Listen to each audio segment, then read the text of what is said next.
Assembly ఎన్నికలలో ప్రజలు అధికారాన్ని బదలాయించిన నూతన ప్రభుత్వం వల్ల ప్రజలకు ఒరిగిందేమీ లేదని బహుజన సమాజ్ పార్టీ రాష్ట్ర అధ్యక్షులు ఆర్ఎస్ ప్రవీణ్ కుమార్ మండిపడ్డారు. సోమవారం జిల్లా కేంద్రంలోని ఫంక్షన్ హాల్లో ఏర్పాటు చేసిన సమావేశానికి ఆయన ముఖ్య అతిథిగా హాజరయ్యారు. ఈ సందర్భంగా ఆయన మాట్లాడుతూ కాళేశ్వరం ప్రాజెక్టుపై సిబిఐ విచారణ జరిపించి బాధ్యులను కఠినంగా శిక్షించాలని, కాంగ్రెస్ ప్రభుత్వం అధికారంలోకి వచ్చిన వెంటనే ధరణి పోర్టల్ను రద్దు చేస్తామన్న హామీని అమలు చేయాలని, హాస్టల్ విద్యార్థులకు పెండింగ్లో ఉన్న బిల్లులను చెల్లించాలని, వీధిన పడ్డ ఆటో డ్రైవర్ల కుటుంబాలను ఆదుకోవాలని, మిషన్ భగీరథలో జరిగిన అవినీతి అక్రమాలను వెలికితీసి శిక్షించాలని, పెండింగ్ బిల్లులను చెల్లించాలని ఆయన డిమాండ్ చేశారు. మహబూబ్ నగర్ జిల్లా బహుజన్ సమాజ్ పార్టీ విశిష్ట సమావేశం జరుగుతూ ఉన్నది. మరి గత అసెంబ్లీ ఎన్నికలలో వీరోచితంగా పోరాడిన బహుజన్ సమాజ్ పార్టీ అభ్యర్థులందరికీ కూడా బహుజన్ సమాజ్ పార్టీ తెలంగాణ బహుజన సమాజం తరపు నుండి హృదయపూర్వక అభినందనలు తెలుపుతూ ఉన్నది. మరి అదేవిధంగా బహంజీ కుమారి మాయావతి గారికి ప్రత్యేక ధన్యవాదాలు మరి బహుజన్ సమాజ్ పార్టీ ఉమ్మడి మహబూబ్నగర్ జిల్లా తెలుపుతూ ఉన్నది. మరి వారి సహకారంతోనే ఈరోజు క్యాండిడేట్స్ వీరోచితంగా మరి అధికార బీఆర్ఎస్ పార్టీ కానీ, ఇప్పుడు అధికారం ఉన్న కాంగ్రెస్ పార్టీ కానీ, బీజేపీ కానీ డబ్బు మద్యం విపరీతంగా పంచినా కూడా ప్రజలందరూ కూడా మరి వాళ్ళ చేతనైనంత మేరకు బెదిరింపులకు లొంగకుండా బహుజన్ సమాజ్ పార్టీ మీద ప్రేమతో మరి చాలా ఓట్లు కూడా ఇచ్చిన ప్రజలందరికీ కూడా హృదయపూర్వక ధన్యవాదాలు తెలుపుతా ఉన్నా. అదేవిధంగా మరి రాబోయే పార్లమెంటు ఎలక్షన్లలో కానీ, స్థానిక సంస్థల ఎలక్షన్లో కానీ, మున్సిపాలిటీ ఎలక్షన్లో కానీ, ఎమ్మెల్సీ ఎలక్షన్లో కానీ ఎలాంటి వ్యూహం అనుసరించాలి, ఏ విధంగా మరి అభ్యర్థులను నిలబెట్టాలి, అదేవిధంగా ప్రజల లోపలికి మళ్ళీ ఏ విధంగా పోవాలి, తెలంగాణలో మరి బహుజన సమాజానికి జరుగుతున్న అన్యాయాన్ని ప్రజలకు ఏ విధంగా వివరించాలి, మరి ఏ విధంగా ఆధిపత్య వర్గాలు ఏ విధంగా వాళ్ళు డబ్బును విపరీతంగా కుమ్మరించి మరి మద్యాన్ని విపరీతంగా గుమ్మరించి ప్రజలను ఆ 2 రోజులు ఏ విధంగా ప్రలోభ పెట్టి వాళ్ళను బానిసలుగా చేసుకుంటున్న విషయాన్ని ఏ విధంగా ప్రజల లోపలికి తీసుకుపోవాలనే విషయాల మీద ఈరోజు మరి చర్చించడం కోసం బహుజన్ సమాజ్ పార్టీ కార్యకర్తలందరూ ఉమ్మడి మహబూబ్నగర్ జిల్లా రకరకాల ప్రాంతాల నుంచి ఇక్కడికి రావడం జరిగింది. తప్పకుండా తెలంగాణలో బహుజన్ సమాజ్ పార్టీ ఎలాంటి నిరాశకు లోను కాకుండా రాబోయే అన్ని ఎలక్షన్లు కూడా మళ్ళీ పోరాటానికి సమాయత్తం అవుతున్నారనేది క్లియర్గా మాకు అర్థమవుతున్నది. ఇప్పటి వరకు దాదాపుగా 8 జిల్లాల రివ్యూలు అయిపోయినాయి. ఈరోజు 9వ జిల్లా. ఇప్పుడే చంద్రకల్ గ్రామంలో మరి బహుజన్ సమాజ్ పార్టీ జెండా కూడా ఆవిష్కరణ చేయడం జరిగింది. అదేవిధంగా నాగర్ కర్నూలులో దేశిటిక్యాలలో కూడా చేయడం జరిగింది. సో చాలా చోట్ల కూడా ప్రజలు స్వచ్ఛందంగా బహుజన్ సమాజ్ పార్టీలో పెద్ద ఎత్తున కూడా జాయిన్ కావడానికి ముందరికి వస్తున్నారు. సో అధికారం తెలంగాణలో కేవలం బదలాయింపే జరిగింది తప్ప మరి దొరల నుంచి బహుజనులకు మాత్రం అధికారం రాలేదు. ఇది అందరూ కూడా ప్రజలు గుర్తిస్తారని అనుకుంటున్నాను.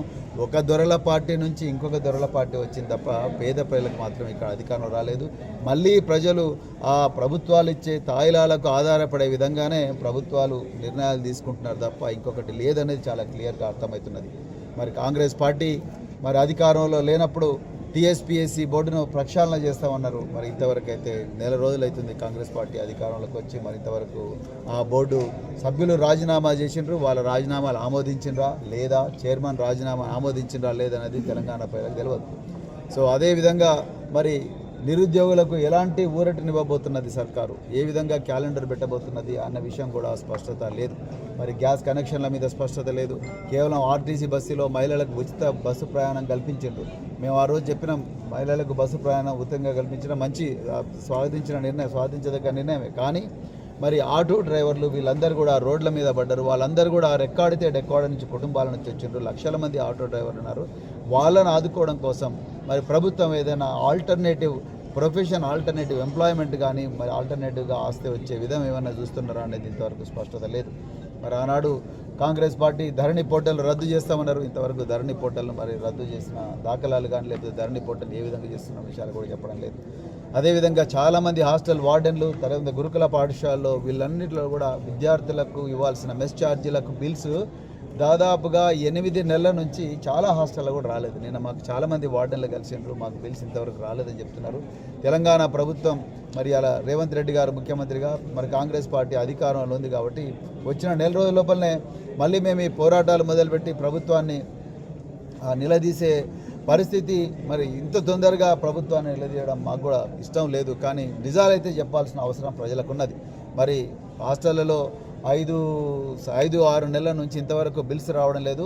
హాస్టల్ వార్డన్లందరూ కూడా, గురుకుల పాఠశాలలో వీళ్ళందరూ కూడా, టీచర్లు కూడా వాళ్ళు అప్పులు చేసి వచ్చి పిల్లలకు తిండి పెడుతున్న పరిస్థితి ఇలా ఉన్నది. అది పోవాలి. మరి మీరు మళ్ళీ గత ప్రభుత్వం చేసినట్టుగా అడ్వర్టైజ్మెంట్ల మీదనే, వాటి మీదనే, వీటి మీదనే ఖర్చులు పెట్టి మళ్ళీ ఆ పిల్లలకి ఇవ్వాల్సిన డబ్బులు వాళ్ళకి ఇవ్వకుండా పోవడం అనేది మరి మంచిది కాదనేది కూడా ఈ సందర్భంగా నేను ప్రభుత్వాన్ని రిక్వెస్ట్ చేస్తున్నాను. అర్జెంటుగా హాస్టళ్లకు, గురుకుల పాఠశాలకు, అన్ని సంక్షేమ హాస్టళ్లకు విడుదల చేయాల్సిన బిల్స్ను అర్జెంటుగా రిలీజ్ చేసి పిల్లల్ని ఆదుకోవాలని చెప్పేసి, అదే ఎగ్జామ్ సీజన్ వస్తుంది కాబట్టి ఆదుకోవాలని కోరుకుంటున్నా. మరి నిన్న జైరాబాద్లో ఒక గురుకుల పాఠశాలలో ఒక అమ్మాయి, ఇంటర్మీడియట్ మొదటి సంవత్సరం అమ్మాయి మరి ఆత్మహత్య చేసుకున్నది.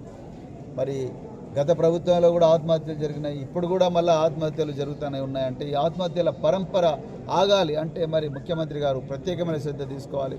సంక్షేమ శాఖ మంత్రి ఇంకా ఎవరు రాలేదు. మరి ముఖ్యమంత్రి గారు ప్రత్యేకమైన శ్రద్ధ తీసుకొని ఈ ప్రతి స్కూల్లో కూడా ఒక కౌన్సిలర్ను, ఒక సైకాలజిస్ట్ను అపాయింట్ చేయాల్సిందిగా నేను తెలంగాణ ప్రభుత్వాన్ని డిమాండ్ చేస్తున్నా. అట్లయితేనే జీవితాలు బాగుపడతాయి. లేకపోతే ఇంతకుముందే మరి ఒక 15 రోజుల క్రితం తెలంగాణలో ఒక నిరుద్యోగి సూసైడ్ చేసుకున్నాడు డోర్నకల్ నియోజకవర్గంలో. అదేవిధంగా నిన్న ఒక అమ్మాయి 11వ తరగతి అమ్మాయి సూసైడ్ చేసుకున్నది. తెలంగాణలో అంటే మళ్ళీ ఆత్మహత్యల తెలంగాణ కాకూడదు. ఆ రోజు మరి బీఆర్ఎస్ పార్టీ అధికారం ఉన్నప్పుడు ఆత్మహత్యలు పెరుగుతూ ఉన్నాయి.